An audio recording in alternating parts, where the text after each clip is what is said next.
Okay, I've got 12 o'clock on the dot, so let's go ahead and get started. Want to welcome all of you who are joining us for our webinar today. My name is William Pierce, and I have the honor of serving as the Associate Vice President of Alumni Engagement here at the University of Toledo. We've got a great session for you today, and again, thank you for your time. The webinar, entitled Get By the VIRI, Beating the Bugs, includes discussion on ways stress during the pandemic can lead us into healthy or unhealthy directions. We'll look at our vulnerabilities and our strengths. How we play to our strengths and spend our time can help minimize stress and bring greater satisfaction. It begins with managing our perceptions or thoughts in an objective manner and allowing our emotions to be transformed. Practical tips will be offered for individuals coping with different situations and environments, including students doing distance learning, people working remotely, people working at home while caring for children, individuals living alone, couples trying to adjust to living together 24/7, and other scenarios that the audience may bring to the conversation. As a reminder, today's webinar is being recorded so that we can have it available on our website later on demand if you'd like to watch it again or share with your friends. Our first speaker today is Dr. Lurley Archambault. He's a graduate of the University of Toledo College of Arts and Sciences, class of 1967. He also graduated from the Medical College of Ohio at Toledo, also known as MCOT, class of 1972, which was the charter class. He was a psychiatry resident. He also did a psychiatry residency at MCOT, was private practice for 45 years, and the medical director of multiple entities. And in his words, he says he's still trying to figure it all out. So without further ado, I'd like to introduce you to Dr. Lurley Archambault.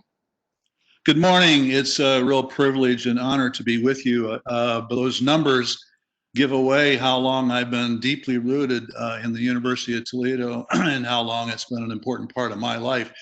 It's a pleasure and honor to be with you, and also with Dr. Franco Bronson, who was a colleague of mine dating back into the 70s. I thought about what I could offer that would be most unique and useful. This COVID situation has absolutely flooded the internet and the news and our world with information. And I know that Dr. Franco Bronson is going to take a real good look and offer suggestions as to kind of the practical day-to-day stuff. And I didn't want to compete with her. She's too good. So I thought I was presumptuous enough to think that maybe I could give you something that was unique and useful. That's been a personal creation of mine that I've accumulated through the years, kind of an overarching conceptual framework that you could apply to not only the COVID crisis, but also to life beyond it. So what I hope is to give you some materials and thoughts that will help you to take a different look at the COVID crisis and understand what it's doing to you and your mind. Next slide.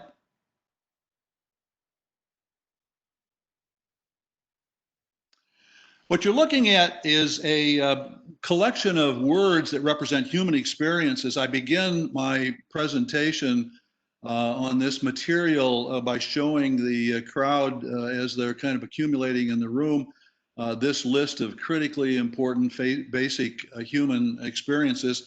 And I said I asked them to, while they're sitting there waiting for me to begin, to put all of those in order and show their relationship to one another. Kind of a tough challenge, because quite honestly, it is a collection of human words and experiences that I've been trying to figure out essentially all my life, but certainly during my professional years in the world of psychiatry. So I usually give the audience 10 minutes to kind of play around with that before I get started. But I thought to myself, well, I'm dealing with University of Toledo graduates, so you guys should be able to do that in about 15 to 30 seconds. Take a look at those and see if you got any sense of how they all fit together. And I'm be shocked if there's a genius out there that can do that quickly. I'll give you my number. Give me a call. So you got them in order? All right. Next slide.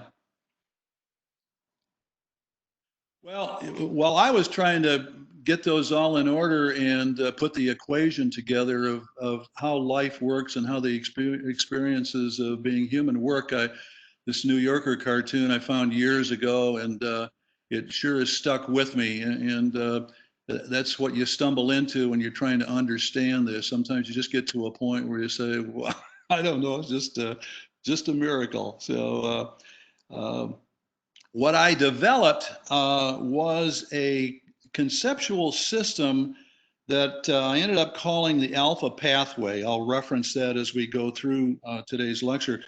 Alpha pathway is a conceptual system of the human mind and human experiences that is comprehensive, it's integrated, it's practical, understandable, usable, and you're going to see in a second it is visual. The alpha pathway was, oh, you got the slide up. You're going to give them a hint there as to how all those pieces fit together. That was one of the most, go ahead and put that first diagram up. This was all heavily influenced by absolutely precious material delivered to me by patients and people, thousands of them, that kind of bared their souls and their hearts and their minds to me through the years. And so I began trying to put those pieces together for me to understand, and then also to share with the patients and people that I come in contact with. Alpha pathway is really an amalgamation of numerous psych theories. There's room to talk about Jung and Freud and Maslow and cognitive behavioral therapy and motivational enhancement treatment and Gestalt and behavioralism, existentialism, numerous philosophers, evolutionary psychology. What I tried to do is to, when something is very complicated to me, I try to simplify it, and that's what alpha pathway really represented to me, is try to make sense of things. Next slide. So piece by piece, I put those things together, and it was with thousands of conversations. And one of the most important experiences for me to do that was my long-standing interest in thousands of conversations with people with substance problems and addiction. And I'll explain to you in just a second why that was so important.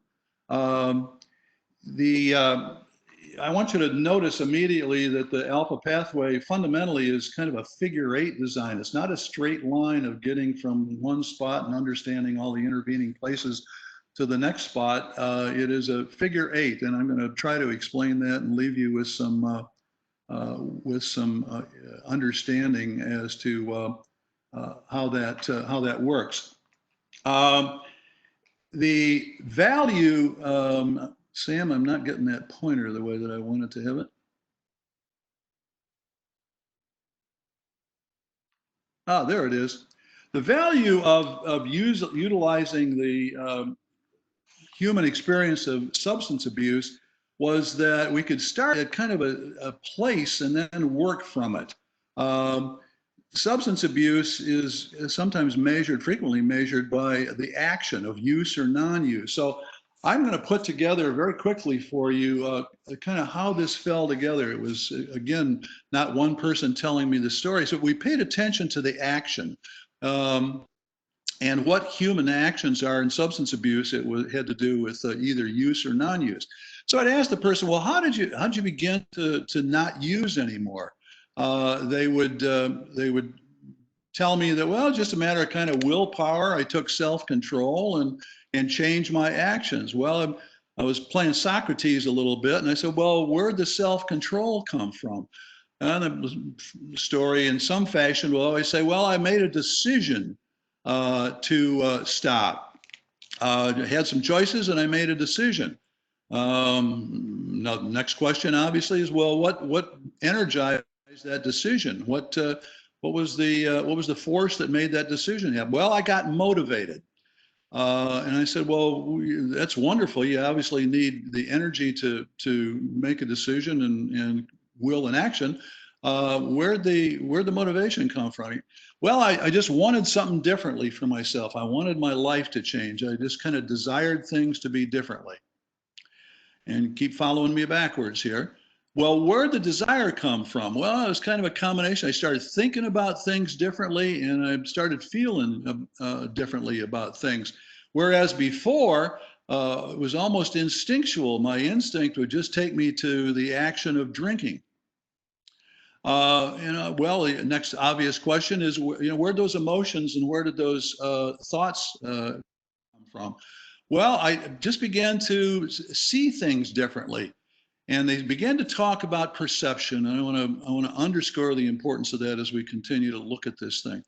And I'll give you a hint right now. One of the things I'd like you to walk away from today is how are you perceiving?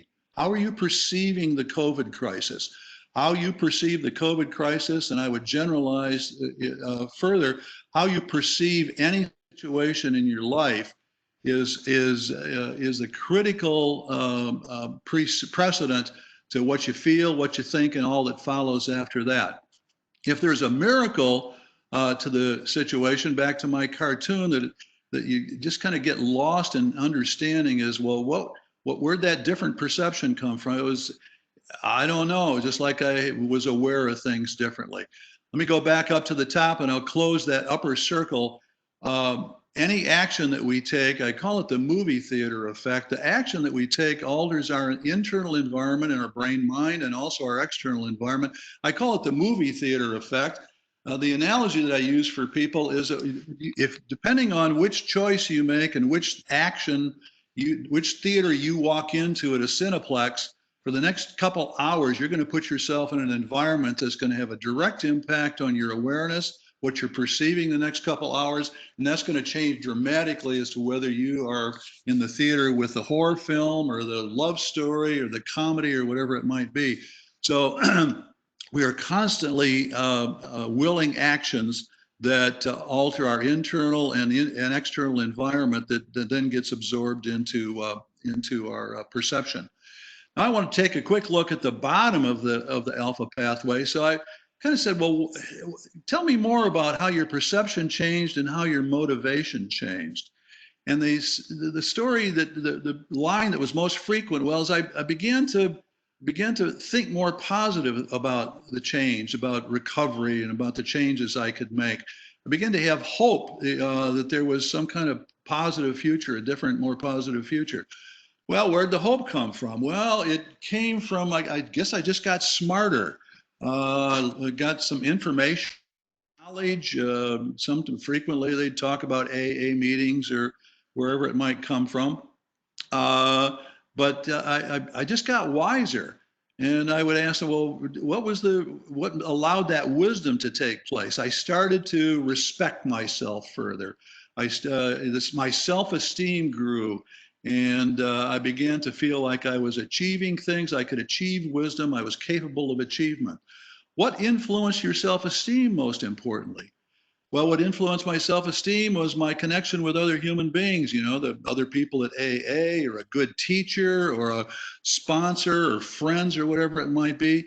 What altered your quality of relationships? And a step backwards, I began to have a different sense of belief as to what was important, what was really important in life and to me. And I said, well, what allowed you to kind of open up a belief system for yourself again?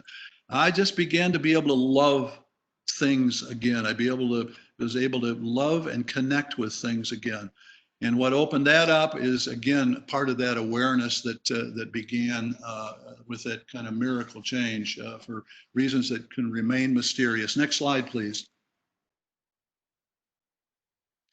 What this is, and I'm just going to show it to you. I understand that you can come back into this presentation and maybe blow things up or take a closer look. But what you're seeing is what I call a learning poster that I developed to give to my patients, particularly the ones with substance problems, that kind of takes all of what I just went through diagrammatically and puts it into an illustrated, usable, hopefully enjoyable form. So next slide. This is my favorite one of alpha pathway. This is on the wall in my office on the whiteboard. You can see the little eraser at the bottom there. I took a picture of it. This is the one that I use almost every with my patients in the office, and the reason I'm presenting it to you is a lot of compliments from patients and wanting to take pictures and saying that it's very helpful to them.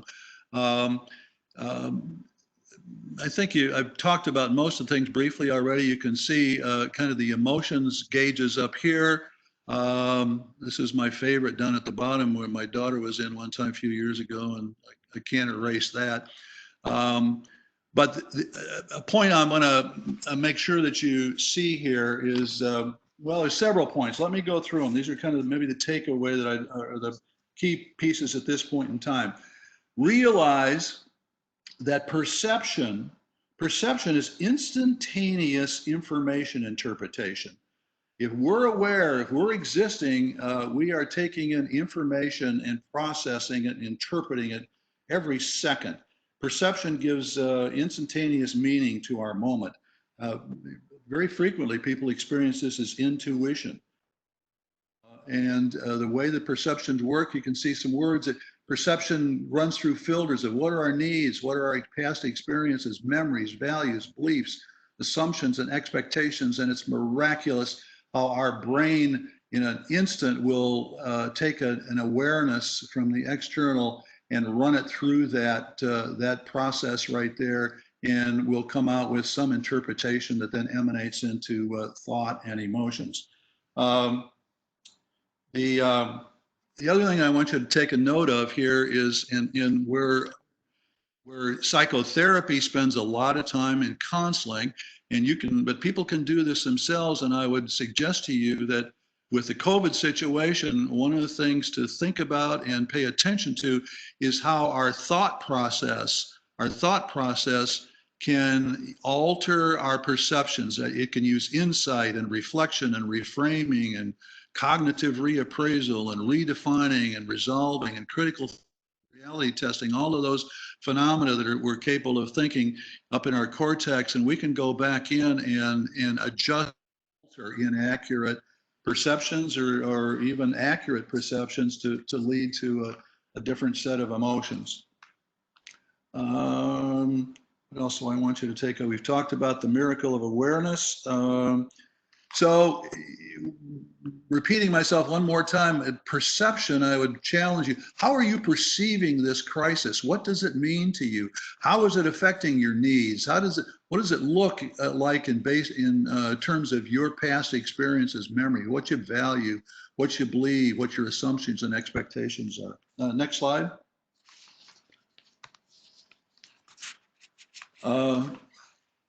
What do normal emotions tell us when not influenced by our substances? Next pop there. Emotional brain gauges should tell us the status of our natural human needs and whether our needs are being satisfied or not at any given moment, how we're doing at life. As you saw in the constituents of perception, needs is predominant. Every second, every split second, we are existing and assessing our needs. Next slide, please. I use the visual that we have some real fundamental needs that are constantly on our dashboard here in our perceptive process. And I would suggest to you, we can have hundreds and hundreds of feelings, but they're all constituted by some very fundamental emotional phenomena. Pleasure, fear, anger, sadness, and I relegate the term pain to just physical pain, not mental pain. And I added another one. Down at the bottom is called an effort gauge. We constantly, our perception is how hard is this for us? It's almost a kind of a type of pain, but I separated it out, and it's fascinating. If you think about primary colors, and how we make different feelings of color, different colors and different feelings. We mix fear and anger and sadness and pain and effort. And next slide. And what these gauges are constantly measuring, and you're measuring right now with the COVID crisis, is what's this doing to my life's opportunities and problems? How's this registering emotionally with me, and with regards to what my fear, what am I angry about, what am I sad about? Is it causing physical pain? I mean, are you in a miserable state because you literally have COVID-19? How effortful is this? What happened to my pleasure gauge? How is that going down? Next slide, please. And I put this up to kind of show how these primary colors all can be combined into an assortment of almost countless human feelings, and they tend to be almost the artist board in terms of the mixture that they can represent. Next slide, please. This is one that you can come back to, but what I wanted you to see was kind of, I use this in the office, this kind of a fundamental summary of what our perception is, what emotion it produces, and what kind of a response, usually in the form of some action. I'm not going to go through this in detail. I do have an apology, and if you want to take a note, here's the fundamental emotions: pleasure, fear, anger, sadness, pain, and effort. I did not type in that the perception of danger and threat is usually a perception of harm, death, pain, disability, loss of freedom, or loss of pleasure. Should be a sub underneath danger and threat. You can see that, let's try this out. You've got the fight or flight instincts here that we've all heard of. Fear will lead to flight, anger will lead to fight. Perceptions that we have that lead to anger, it's a danger or a threat, but the response is attack or sense of betrayal, exploitation, injury, obstruction, unfairness.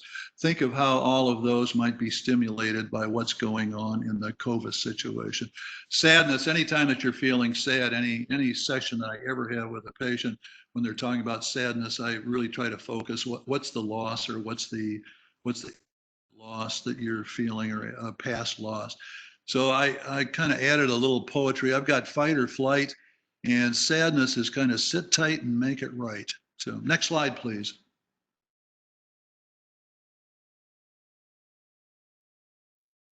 So if needs are so important and our emotions reflect our human needs, what are our human needs?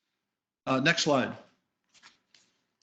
I call them the 14 essentials, the 14 S's. I started making a list of these some years ago. And what the hell are we really, what are our needs that we're trying to constantly, what are the universal human longings? Next slide. Let's go right through them here. You can pop right down. It's fascinating. They all begin with S's. I've just kind of giggled to myself as I put this list together. It's in some importance, some level of importance and significance and priorities all the way down, but it can vary from moment to moment. I use this list, and I'm going to pop up a little expansion of that for you to maybe go back to. But I use this list when I sit and talk with someone who's having a negative emotional experience. Which of these needs are at risk? Which of them are being threatened? Which ones are unfulfilled? Next slide, please. This is one to come back to. This is an expansion of all of those S's and what they represent. I think of these 14 needs as, in a sense, the human soul, as to what we are, over time and over eons, we individually and collectively are trying to fulfill for ourselves. I'd love, in a 2 or 3 hour presentation, we can have some fun with that. I give this sheet literally to my patients to go home and take a look at and see what's missing and what's incomplete in their lives. Next slide, please.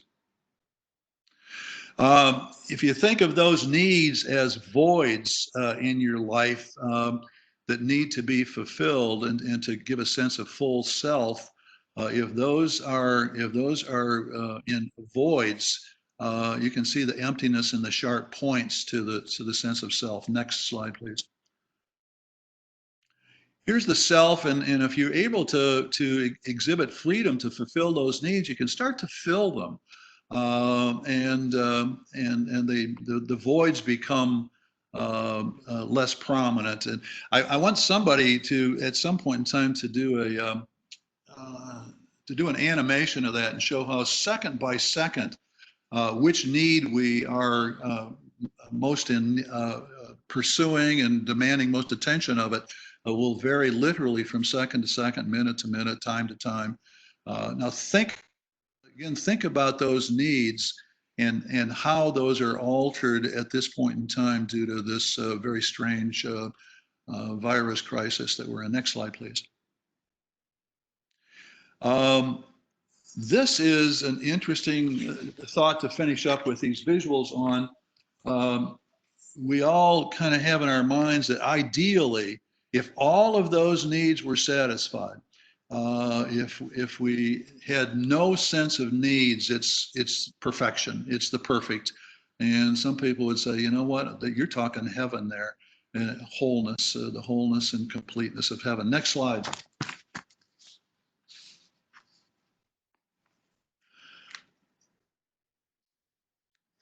Well, how do people satisfy their needs? Hold on just for a second. Now, what you I giggle at myself. You're going to see, I'm giving myself away. You're going to see that I have an ardent, abidant attachment, affection for almighty ability, appeal, and artistry of alliterative arrangement.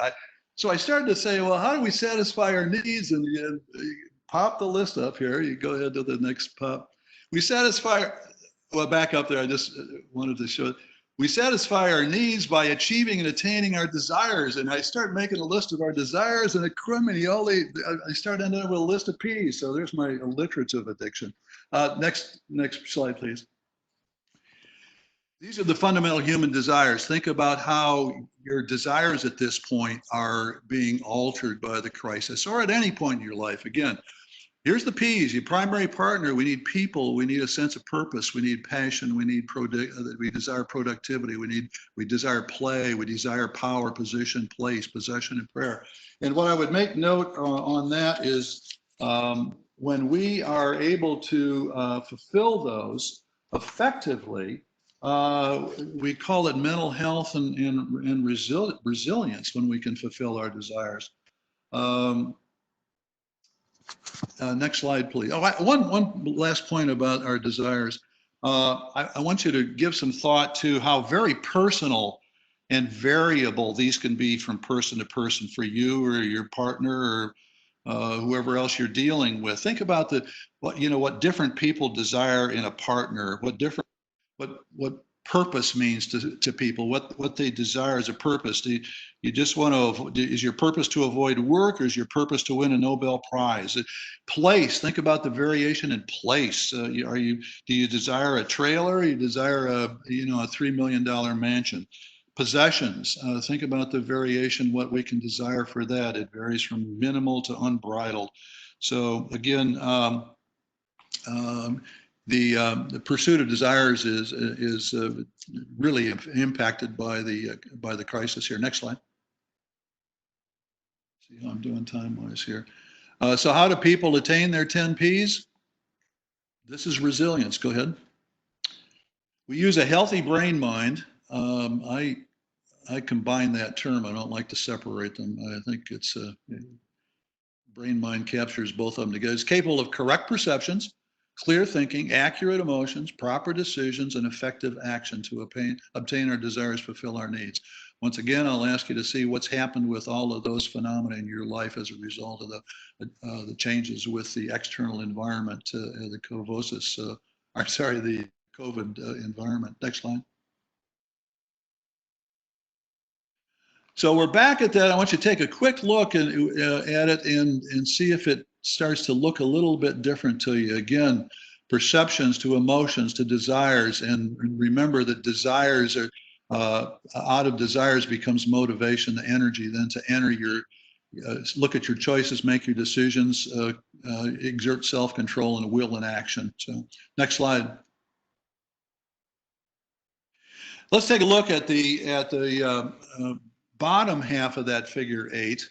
I call these elements the sustaining pathway. These are the humanizing experiences that I mentioned. I'd explain them to you backwards as people explain them to me, but they kind of run frontwards. The first humanizing experience, the basic one, is love. I'm sure most of you could put in some quotes there that of how important love is, and love is the foundation. Next, pop it. I find that the most useful synonym for love, to understand it, no matter what you're using the word love for, is a sense of connectedness.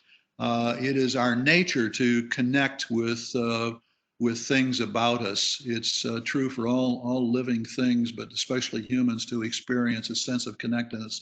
So when you say you love something, I want you to begin to think, what are you really saying? I feel a connection to it.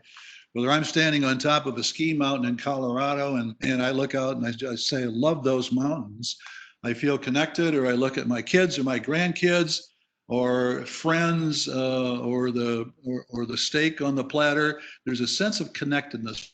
Please. It's a merging and a disappearance of a boundary between you and something or someone else other than you. Next. It's you and the other sharing oneness. Next. Separateness disappears. This capability, this humanness, is what constitutes love in my theory here, and opens up the rest of this pathway, the bottom humanizing part of the sustaining pathway. Next slide. You remember that faith, so love leads to faith. The next important thing when human beings are looking to connect to the most important thing in their life, I would suggest to you that it is faith. And I use that term not in a religious sense, but let me show the constituents of that. Next.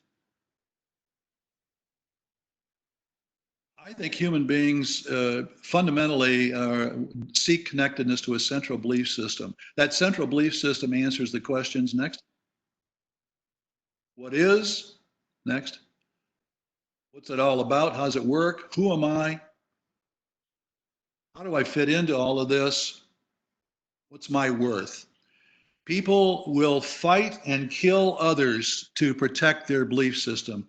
You're empty without a central belief system. Your belief system answers the unanswerables. It gives meaning to your being and existence. It gives value to who you are. Next slide, please. Faith opens up relationships. Next. It's connectedness. We're taking connectedness right through this. Connectedness to other living things. It's the mutual attainment of, oh, here goes my alliteration again. I'm sorry. Attention, acceptance, approval, appreciation, affection, attraction, autonomy. When you have effective relationships, it feeds into, next, self-esteem. It's connectedness to your own ability for more alliteration, accomplishment, achievement, attainment, acquisition. It gives value to your actions and your effort. It gives value to what you do. Next slide. And wisdom is more connectedness. What is wisdom but connectedness to the information and knowledge? It's connectedness to the life experiences of other human beings, present and past. It's our love of history. We connect to history. It's connectedness to the collective human experience. Next slide, please.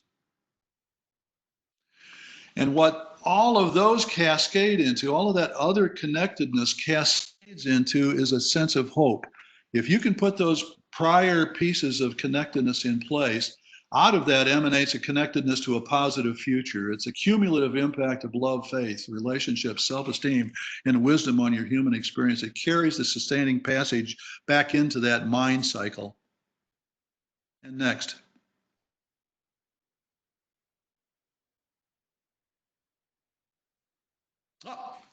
We were going to go back to 22, but that's, or was it return to slide, one last look at the alpha pathway.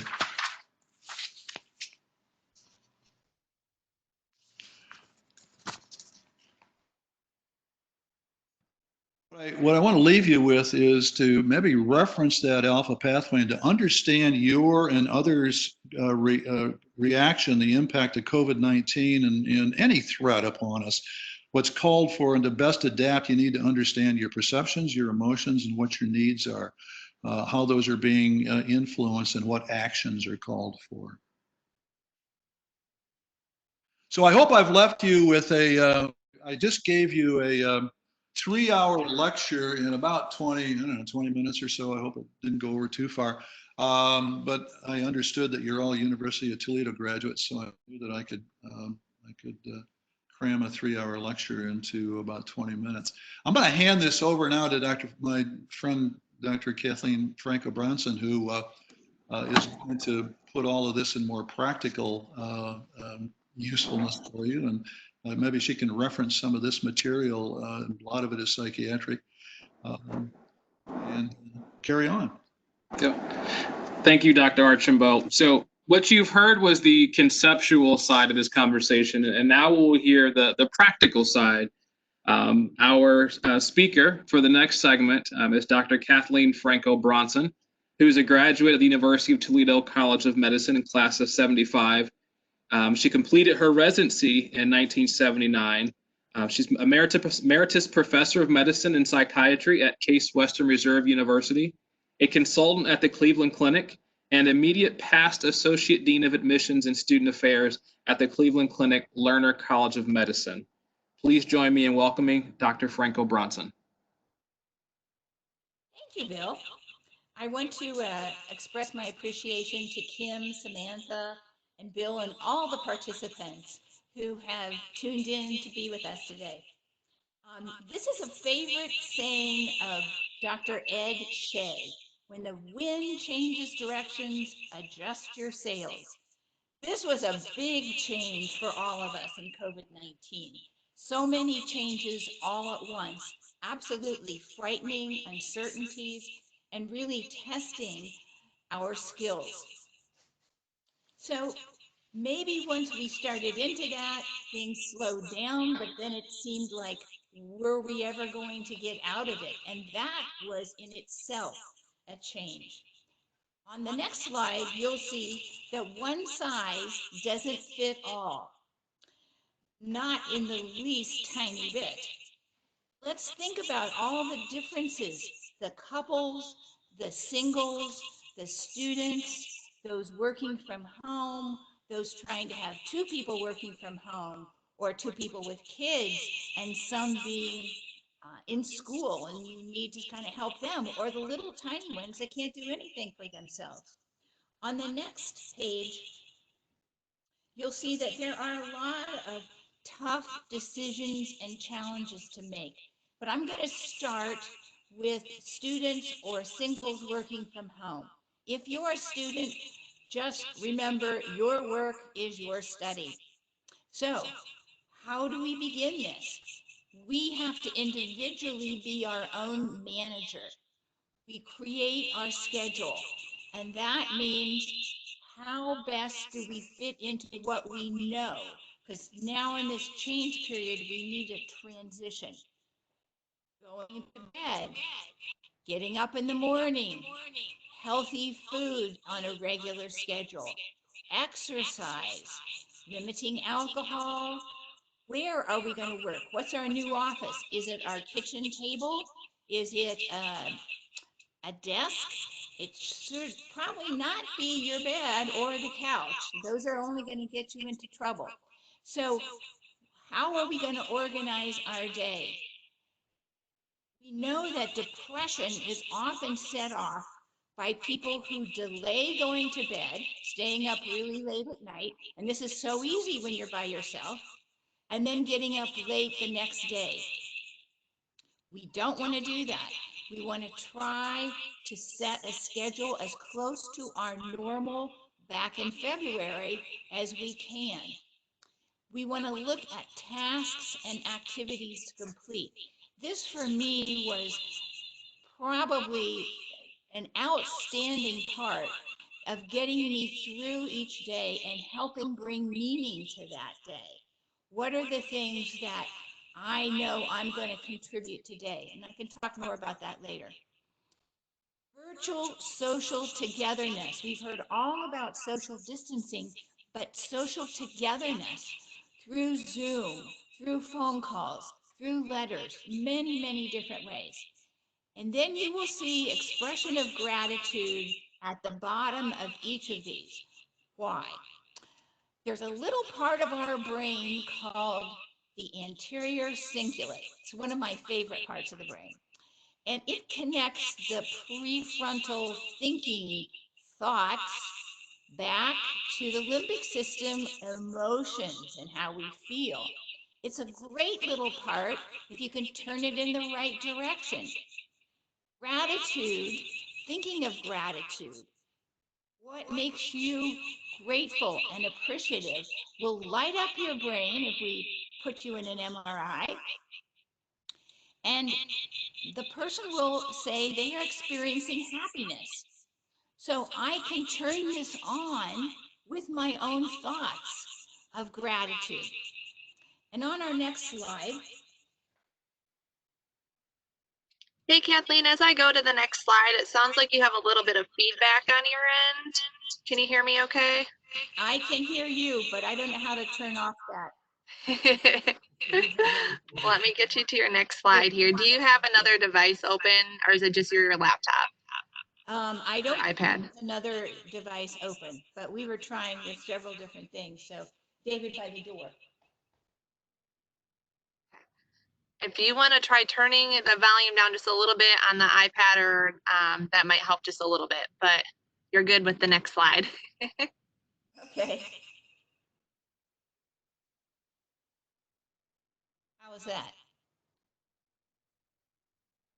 Can you hear me? Better. Yes, ma'am. Thank you. Okay.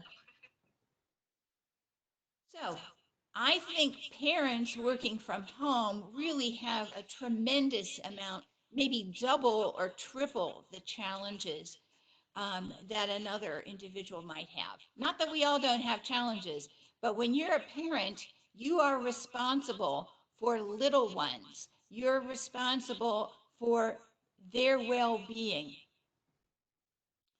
Planning and prioritizing are critical here. How do we think about this? Well, for me, I have to write down lists, and I have to decide what are the things that are best going to help me. Certainly a priority would be my children's welfare.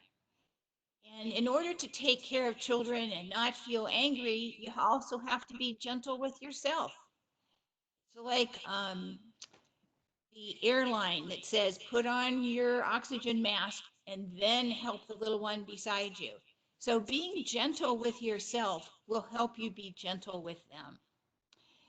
It's also okay to ask for more time, whether it is from your boss or your children.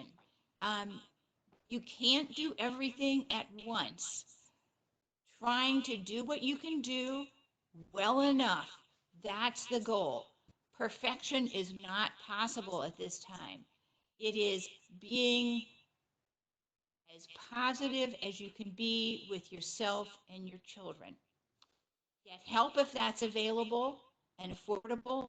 There's lots of different ways now. Different hospitals and centers have had helplines and virtual sessions with therapists. So maybe that would be something that you could touch in on. Or if there's another person living in your home, maybe they can pitch in a little bit more. But again, expression of gratitude. This is the little switch in your anterior cingulate that you yourself can turn on by being grateful for those little ones in your life, by being grateful that you have a job, by being grateful that you're not in an ICU on a ventilator.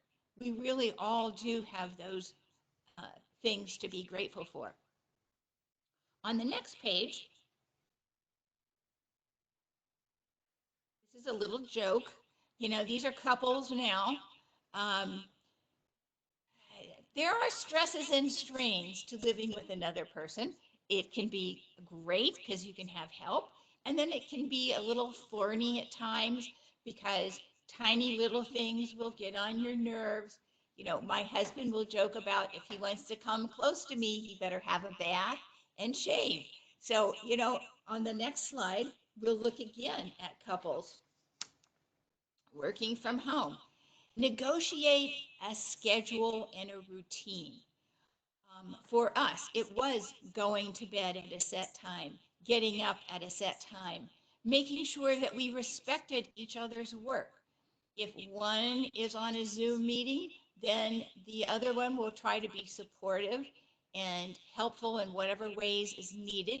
But we respect each other's work, and it's not as though one person is more important than the other.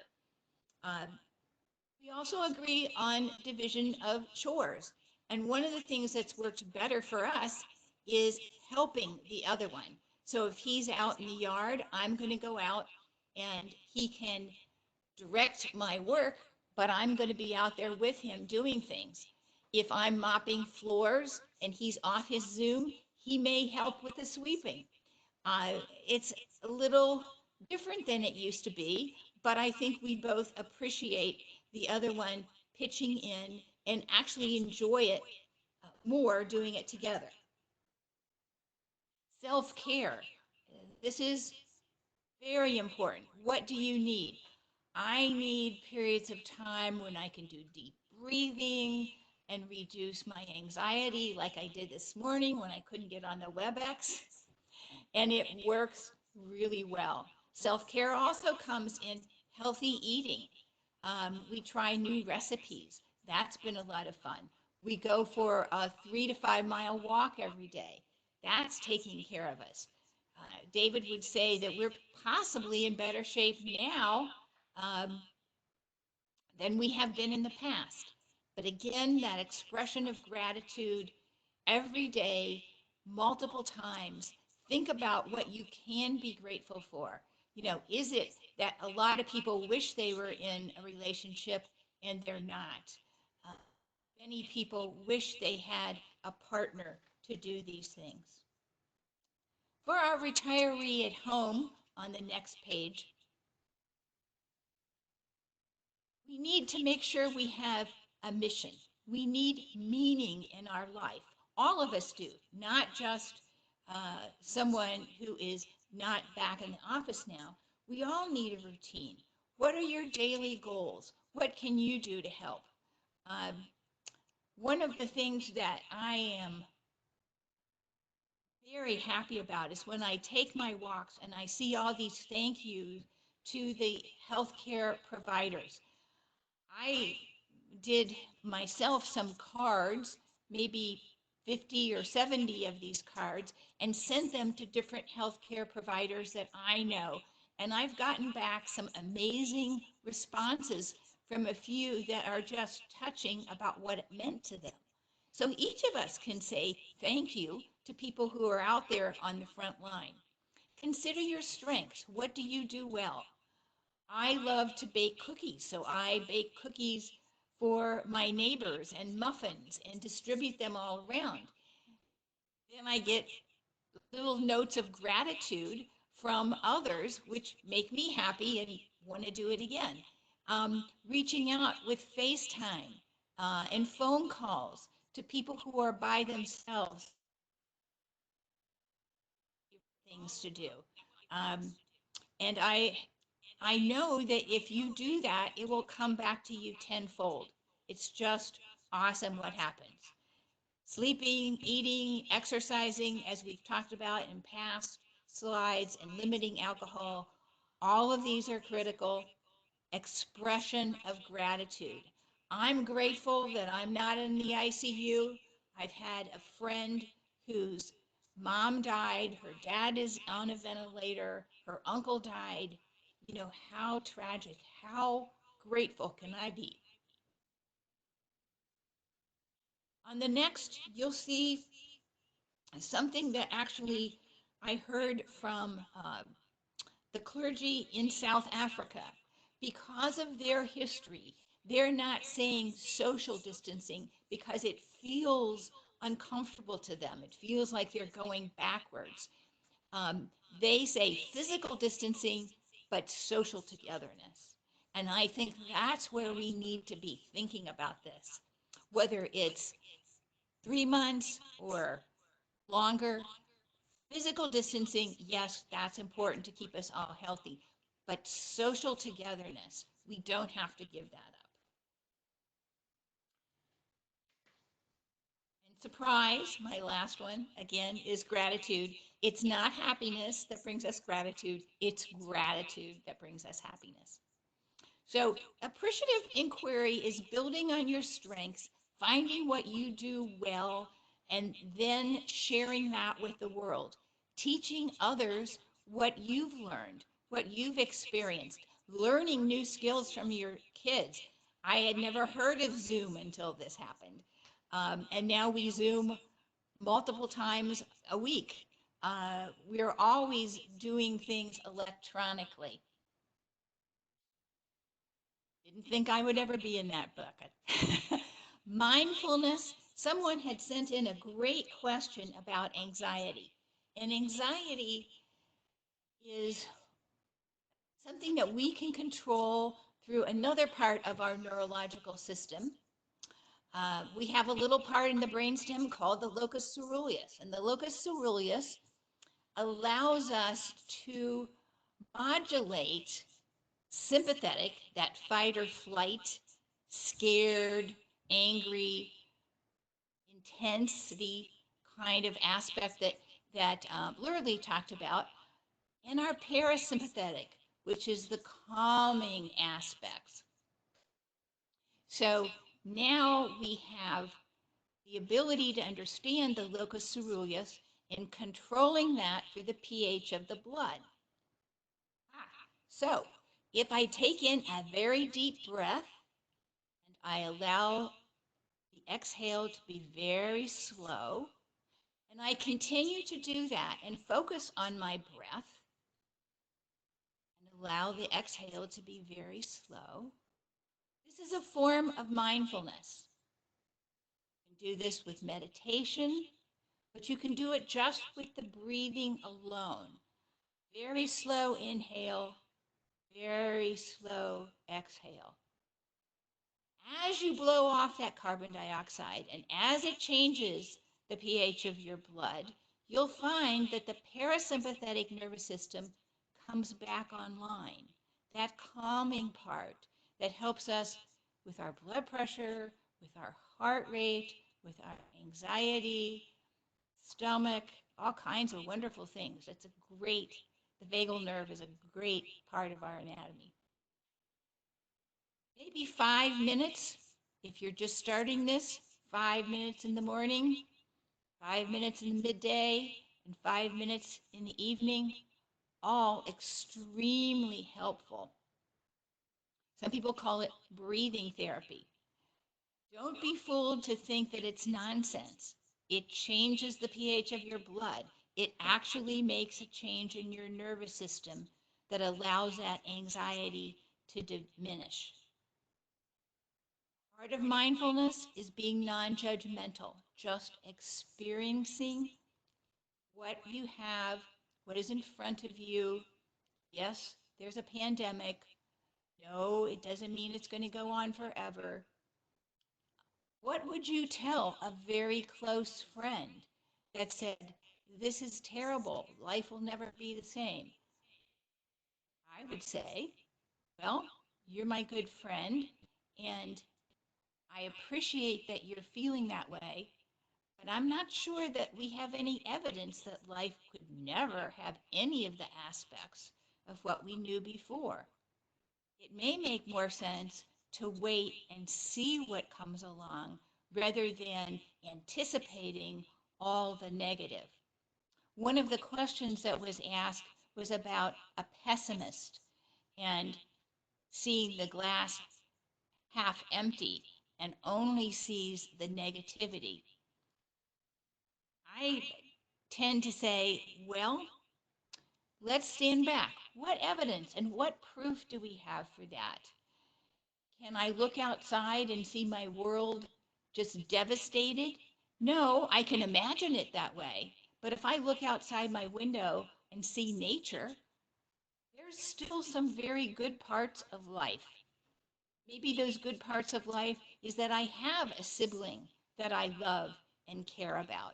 Maybe my good parts in life are, my grandchildren, which we talk to practically every day. Someone asked about grandchildren and little ones. How do you explain that? Well, most of our grandkids are out of town in a way, but we do have one child with a baby and a almost 3-year-old. She was 2, back in February.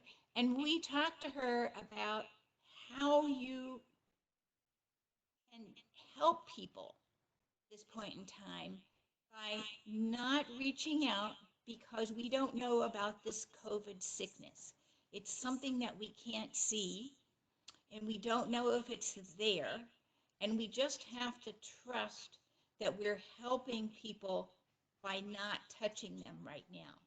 But we can send kisses, and we blow kisses all the time, and we wave, and we do virtual hugging and all kinds of other things to let them know that that love is still there and it's not going to go away and no virus can take it away. That's the end of my talk.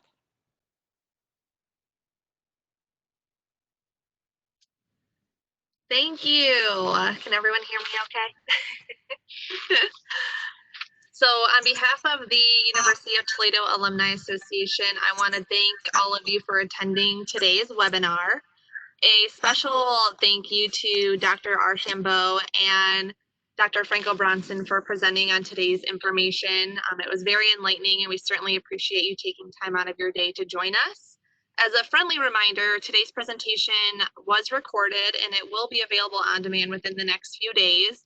Please feel free to reach out to the alumni office with any additional questions that you might have about today's presentation, and we would be more than happy to pass those questions on to our presenters. But again, thank you so much for tuning in and go Rockets.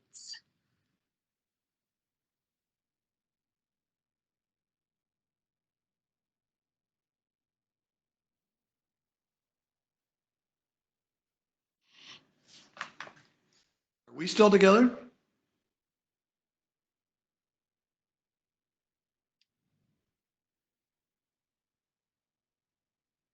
Hello? Yes. Are we still together? You and I are. Hi, can you hear me? Hi, Kathy.